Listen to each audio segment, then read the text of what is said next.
اعوذ باللہ من الشیطان الرجیم بسم اللہ الرحمن الرحیم الحمدللہ رب العالمین والصلاة والسلام علی اشرف الانبیاء والمرسلین خاتم النبیین مولانا ابی القاسم محمد وآلہ الطیبین الطاہرین واللعنۃ الدائمۃ علی اعدائہم اجمعین من یومنا ھذا الی قیام یوم الدین اما بعد وقد قال اللہ سبحانہ وتعالی فی القرآن المجید وقوله الحق بسم اللہ الرحمن الرحیم اولئک علی ھدی من ربہم واولئک ھم المفلحون۔ خالق کون و مکان، مالک ارض و سما، رازق انس و حیوان، مالک روح و جسم، ایک قطرے سے پیکر انسان خلق کرنے والا، رحم مادر میں حفاظت کرنے والا، ہر آواز کا سننے والا، ہر چیز کو دیکھنے والا، بادشاہ سے فقیر بنانے والا، محتاج کو تخت شاہی پر بٹھانے والا، لوگوں کو مقام امتحان میں لا کر جانچنے والا، اپنی زبانی بے زبانی سے ارشاد فرماتا ہے اولئک علی ھدی من ربہم واولئک ھم المفلحون۔ اس آیت کو ہم نے آپ کے سامنے سرنامہ کلام قرار دیا ہے۔ وہ آیت قرآن مجید کی ابتدائی سورہ کی ابتدائی آیت ہے کہ جس میں خداوند عالم نے فرمایا کہ یہی وہ لوگ ہیں جو اپنے رب کی جانب سے ہدایت یافتہ بھی ہیں، نجات یافتہ بھی ہیں۔ خداوند عالم نے ہماری ہدایت کے لیے سب سے قبل ہادی کو بھیجا، اس کے بعد ہدایت حاصل کرنے والے کو بھیجا۔ ہدایت حاصل کرنے کے لیے خدا نے دو عظیم نعمتیں عطا کی ہیں، ایک سماعت یعنی سننا، ایک ہے بصارت یعنی دیکھنا۔ یعنی ہدایت لینے کے لیے دیکھنا بھی ضروری ہے اور سننا بھی ضروری ہے۔ جس طریقے سے ہدایت لینے کے لیے دیکھنا ضروری ہے اور سننا ضروری ہے، اسی طریقے سے ہدایت دینے کے لیے کسی کو ہاتھوں پہ بلند کر کے آنکھوں سے دکھانا بھی ضروری ہے اور من کنت مولا فہذا مولا کہہ کے سنانا بھی ضروری ہے۔ تو ہدایت یافتہ کون ہے؟ ھدی للمتقین، وہ متقین افراد ہیں۔ متقی کسے کہتے ہیں؟ جس کے پاس تقوی ہو۔ تقوی یعنی کیا؟ پرہیزگاری۔ دنیا میں بہت سے لوگ تقوی اختیار کر کے متقی بن گئے، لیکن کوئی امام المتقین بن نہ سکا۔ تقوی یعنی پرہیزگاری۔ مولا متقین کے تقوی کا عالم کیا ہے؟ خود مولا کی زبان سے سماعت فرمائی۔ خود مولا نے فرمایا کہ تقوی کا عالم کیا ہے۔ مولا نے فرمایا اگر کسی دریا میں یا سمندر میں شراب کا ایک قطرہ گر جائے اور وہ دریا کا پانی مختلف راستوں سے گزرتا ہوا اس مقام پر پہنچ جائے جہاں پر گھاس اگتی ہو اور اس گھاس کو کوئی گھوڑا کھا لے تو میں اس پر بیٹھنا پسند نہیں کرتا۔ تو وہ علی جو ایسے گھوڑے پر بیٹھنا پسند نہیں کرتا تو میدان سے بھاگنے والے بھگوڑے کی ہاتھ پر بیعت کرنا کیسے پسند کر سکتا ہے؟ تو متقین کی خداوند عالم نے علامتیں بتائی ہیں۔ متقی یعنی تقوی، یعنی ماہ رمضان میں روزے کا مطلب یہ ہے کہ تاکہ تقوی حاصل ہو جائے، روزے کے ذریعے روزے کا مقصد ہے تقوی. جس کے پاس جتنا تقوی ہوگا وہ اللہ سے اتنا قریب ہوتا جائے گا.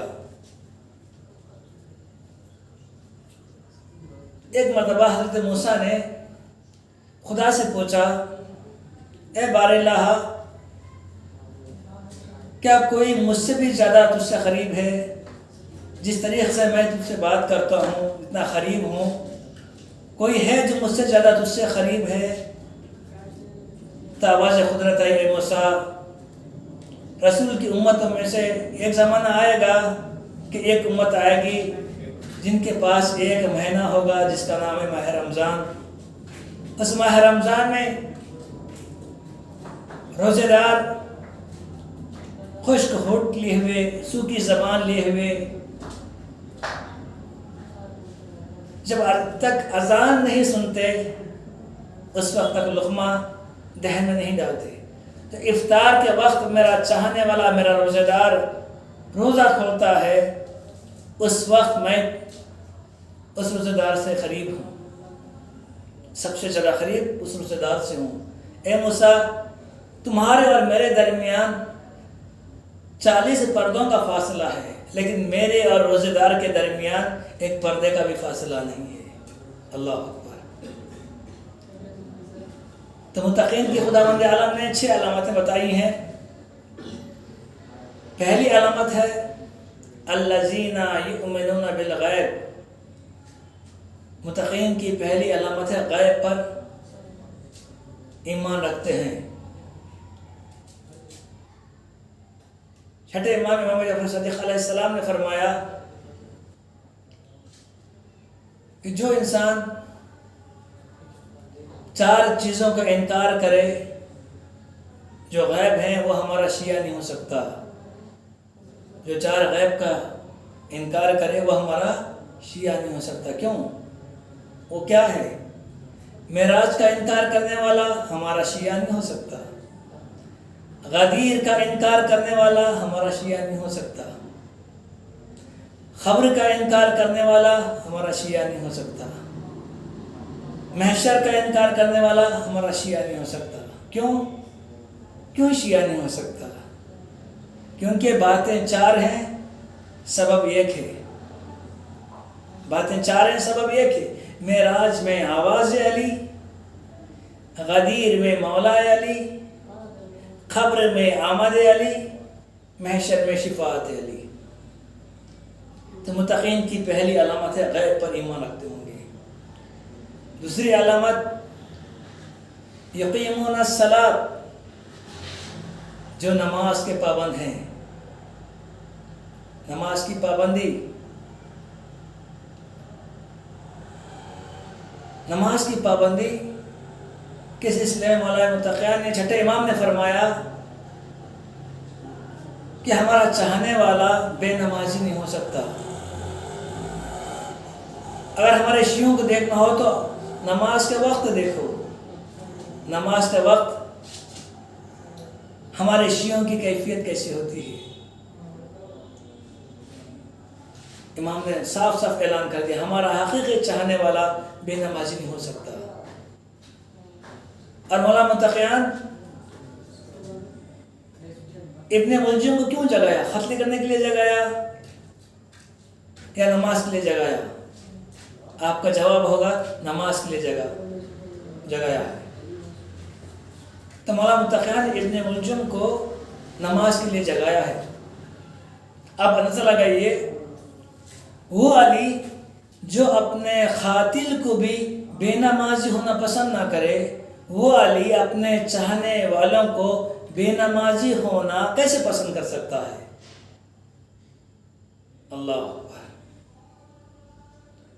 تو متقین کی پہلی علامت ہے غیب پر ایمان رکھتے ہوں گے. دوسری علامت یقیمون الصلاۃ، جو نماز کے پابند ہیں. تیسری علامت متقین کی وَمِمَّا رَزَقْنَاهُمْ يُنْفِقُونَ، جو اپنے مال میں سے کچھ مال راہ خدا میں خرچ کرتے ہوں گے. اپنے مال میں سے کچھ مال راہ خدا میں خرچ کرتے ہوں گے. لیکن دین اسلام پہلا ہے تو کیسے؟ دین اسلام دو شخصیتوں کا صدقہ ہے، ایک ابو طالب کے لال کا، دوسرے جناب ختیجہ کے مال کا. دو صدقے کا نام دین اسلام ہے.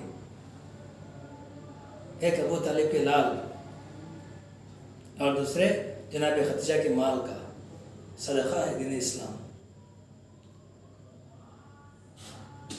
ابو طالب کا لال پہلا کون؟ مولا متقیان. کہاں پیدا ہوئے؟ خانہ کعبہ میں. خانہ کعبہ کیا ہے؟ اللہ کا گھر، یعنی اللہ کے مکان میں. ماہ رمضان کیا ہے؟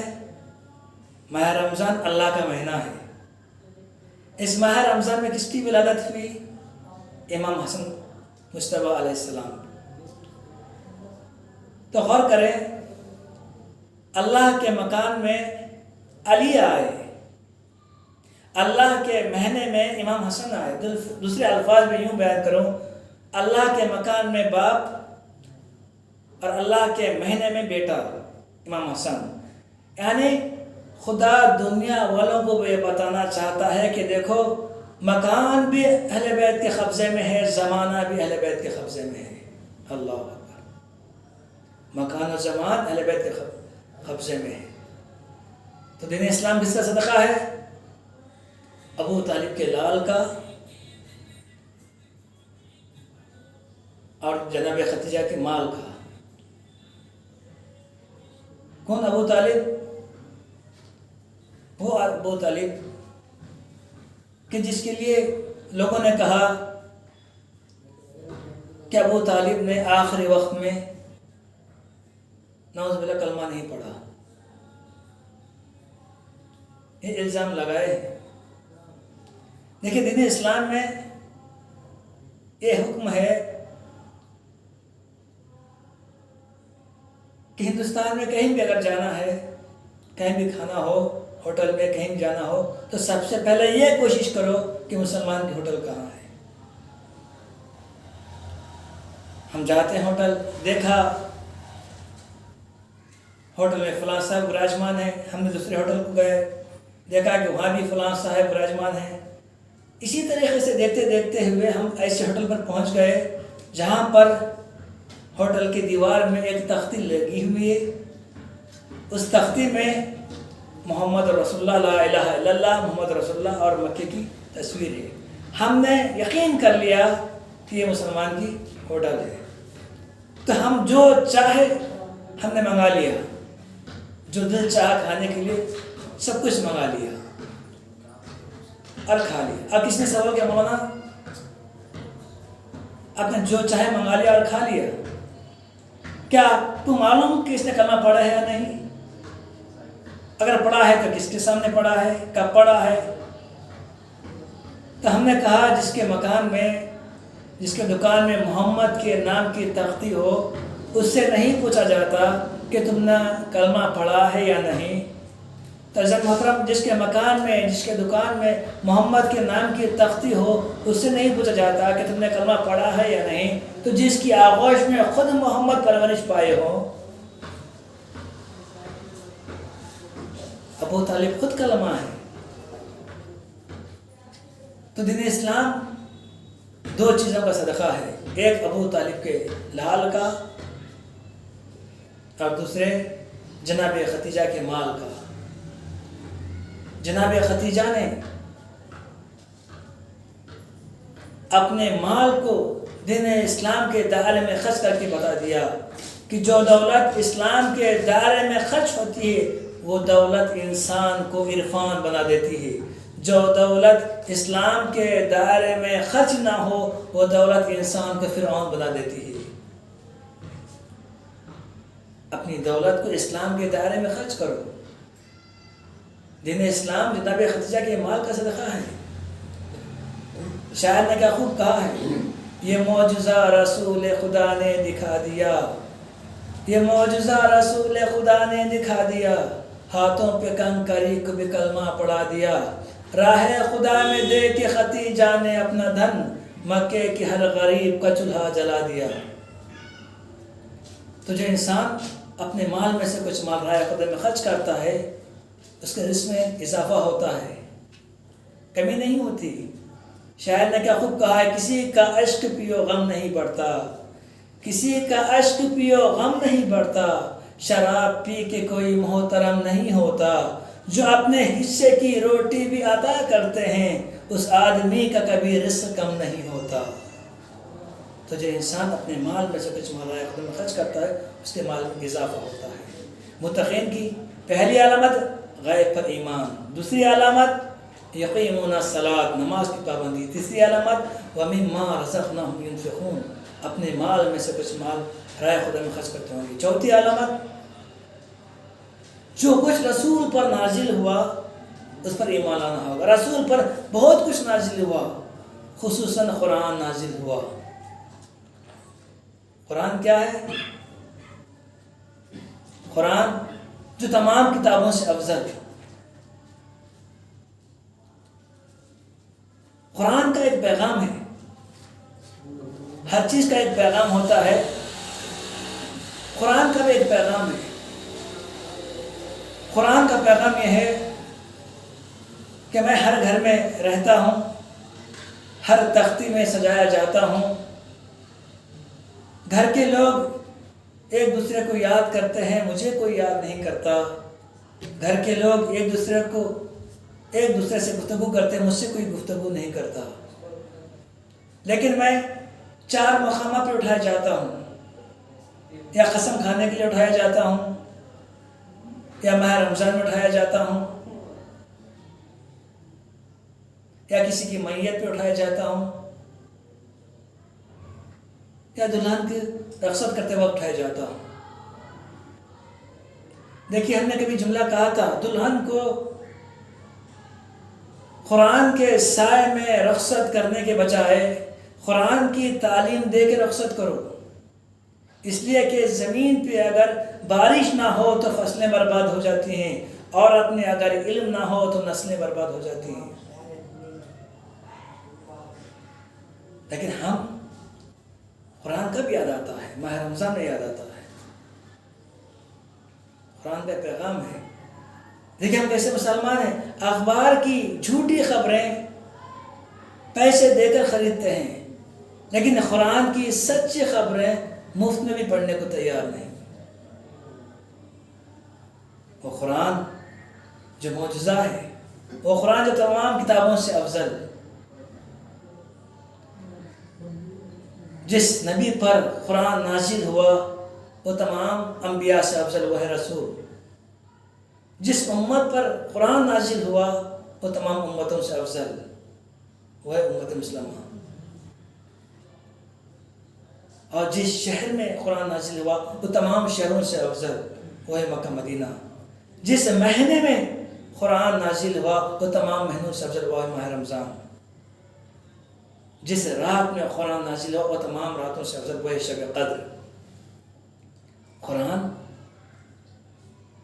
کس پر نازل ہوا؟ رسول پر۔ اور رسول کو امت نے کیا کہا؟ ہم جیسا رسول، ہم جیسا بشر ہیں۔ دیکھیے، جس صدی میں قرآن نازل ہوا اس صدی جیسی کوئی صدی نہیں، جس مہینے میں قرآن نازل ہوا اس مہینہ جیسا کوئی مہینہ نہیں، جس ہفتے میں قرآن نازل ہوا اس ہفتے جیسا کوئی ہفتہ نہیں، جس رات میں قرآن نازل ہوا اس رات جیسی کوئی رات نہیں، تو جس ذات میں قرآن نازل ہوا وہ ذات ہم جیسی کیسی ہو سکتی ہے؟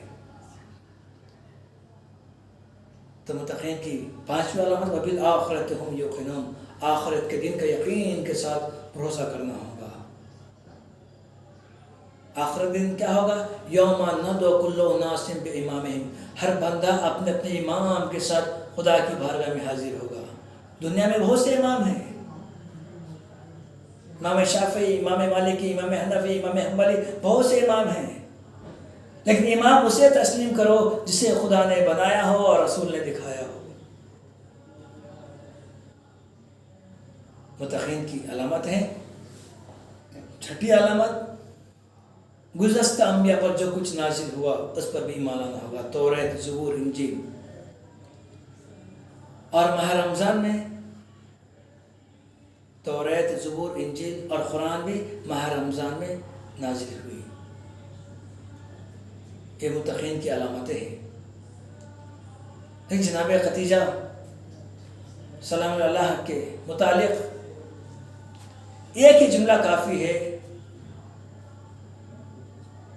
کہ وہ فاطمہ زہرا کی ماں ہے. فرشتے جس کے پیروں کے نیچے پر بچھائے اسے طالب علم کہتے ہیں. طالب علم جس کا احترام کرے اسے استاد کہتے ہیں. اور استاد جس کا احترام کرے اسے معلم کہتے ہیں. معلم جس کا احترام کرے اسے معلم کہتے ہیں. اور معلم جس کا احترام کرے اسے محدث کہتے ہیں.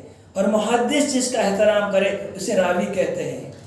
اور راوی جس کا احترام کرے اسے تبع تابعین کہتے ہیں. تبع تابعین جس کا احترام کرے اسے تابعین کہتے ہیں. اور تابعین جس کا احترام کرے اسے صحابی کہتے ہیں. اور صحابی جس کا احترام کرے اسے نبی کہتے ہیں. آدم سے لے کر عیسیٰ تک کی انبیاء جس کا احترام کرے اسے محمد کہتے ہیں. اور محمد جس کا احترام کرے اسے فاطمہ زہرا کہتے ہیں. وہ فاطمہ زہرا کس کی بیٹی ہے؟ جناب خدیجہ کبریٰ. ان کی فضیلت یہی کافی ہے کہ فاطمہ زہرا ان کی بیٹی ہیں، علی جیسا داماد ان کا ہے. اتنے کافی ہے. لیکن دو بیویاں آل محمد کے گھرانے کی ایسی ہیں جن کی مثال نہیں ہے.